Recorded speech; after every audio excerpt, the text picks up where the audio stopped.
Yeah. Hello, viewers. Welcome to another episode of our program, Marriage and the Home. My name is Israel Tajomawo, and I'm happy to be here today with you to discuss issues concerning marriage. In the last few episodes, we have been talking about reasons for the challenges in marriage. And we said that there are so many reasons for the challenges in marriage, and one out of these many reasons that makes people to have challenges in marriage is that they have not taken steps in the right direction to get it right first before going into marriage. What we are saying is that to get it right first, it is important you take certain steps. And in the course of this discussion, we said that there are three questions we need to answer to give us a good understanding of where we are going. When we ask that questions, that there are steps you need to take to get it right first before marriage. The first one we ask is that, why do I need to get married? Somebody needs to ask himself, why do I need to get married? Or why do I want to get married? And we're able to say a lot of things concerning this so that anybody that's going into marriage will understand what to expect. The other question we also ask is, why is it important to get it right first? Why? Because we are talking about getting it right first. Why? We're able to answer this question. And the last one is, how can I get it right first? And we started this particular discussion and we were able to look at 10 steps that we need to take before getting it right first. We said there were 10 steps. And we went as far as discussing and addressing this question. How can I get it right first? And the 10 steps, we listed them. And what we did was to start to we took step number 1. And we said step number 1 means that you have to commit your desire to get married to God in prayers before session. I said, as a Christian that I am, what I will do first if I want to get married is to commit my desires to God in prayers before getting married. And we discussed extensively concerning this step that we need to take. Today, we want to take step number 2. What is step number 2? Step number 2 says you must search for your partner with a careful mind. I want to caption it that way, careful mind. Because when I say careful mind, a whole lot of things that I have in mind as well. When I say search for, you want to search for Mr. or Mrs., right? You need to have some expectations in your quests. The person you want to get married to, is it just anybody? You are not going to get married to just anybody. You want to look at somebody that you are compatible with. You want to look at somebody that you can get along with. You want to avoid problems in the future. So one of the things you want to look at is to look at the background. You don't want to put a square peg in a round hole. It would not fit. It will not fit. So you must search with a careful mind. And one of the things that you need to do if you are going to search with a careful mind is to search from the same faith. What do I mean by search from the same faith?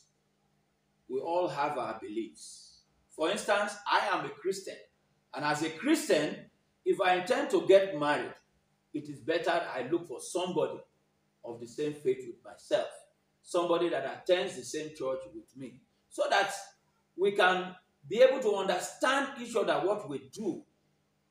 You know, it goes as far as, if you are a Church of Christ member looking for somebody in the Church of Christ. I'm just saying, because you want to avoid certain things. Now, some of the things that you want to avoid, why I said you should search for in the same faith as a Christian, look for a Christian, is that you will not need to make so much effort to convert her. If you are going to marry somebody from a different faith, then you need to make a lot of effort to convert her to your own faith. You cannot be going to different churches, or your wife cannot be going to mosque, you are going to mosque.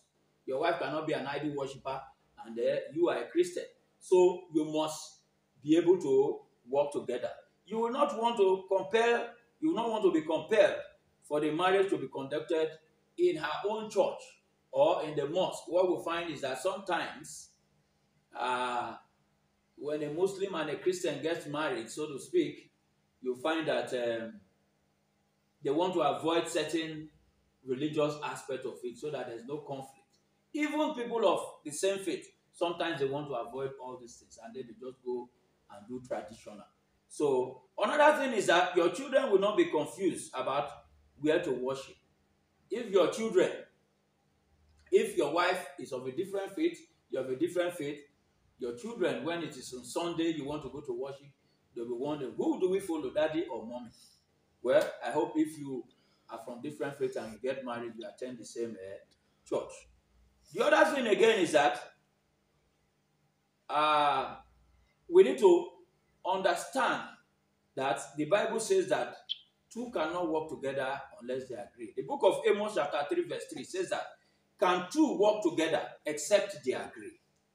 That is what the Bible says. So the Bible is also advising that you must come from the same background, the same reasoning, the same understanding. Now, another thing you want to consider is the educational background. When your educational background are not the same, you know, it is not easy for you people to relate. Perhaps, I'm talking about this present age, perhaps in the time of our fathers, it was normal. But now, where we find ourselves today, it is not easy for somebody that is educated to get married to someone that is not educated. We are not saying it is impossible, but what I'm saying is that you must need to close that gap so that it will not be a problem for you in the future. And closing that gap, the uneducated must have it in mind that he or she will need to get educated. So you need to close that gap so that in future you will not begin to have problem and you pretend as if you did not know that that problem was there again. So the Bible again says that iron sharpened iron, so a man sharpened the countenance of his friend. Proverbs chapter 27 verse 17. You still need to you need to operate at the same level. Now, the third thing that you need to do is to consider the family background. There may be tribal conflict between both families of the proposed couple. You need to know whether there's some kind of conflict between your families, if it's going to affect you and all that, you need to know. This can present future problems. You need to critically investigate before making a final decision. Investigate. Be sure that there's no problem between the two families. Understand that. You want to consider family background because you may end up marrying your own relatives. These days, I don't know, the way we do things, sometimes, most of the time, we are not even close to our families. We don't know our relations. We live in different places. We travel far and wide, and you now meet your own relation you may not know. So you need to do some family background before you go and marry your own cousin. Well, for Nigeria, this is not something we do here. That will be incest. The other thing again is that there might be traditional marriage rites that are unsuitable for your own faith. There are traditional things that they will do that you as a Christian, you will not be able to go along with it. It is better to know, find out all these things early enough before you go into marriage.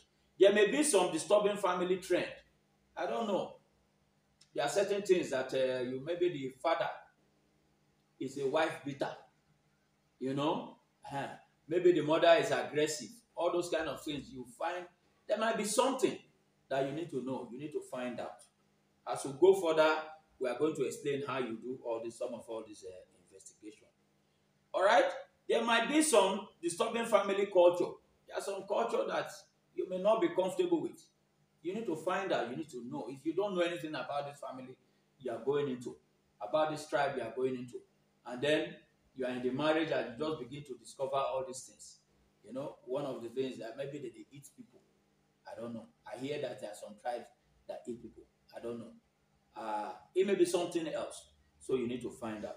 His culture might permit polygamy. Is that what you want?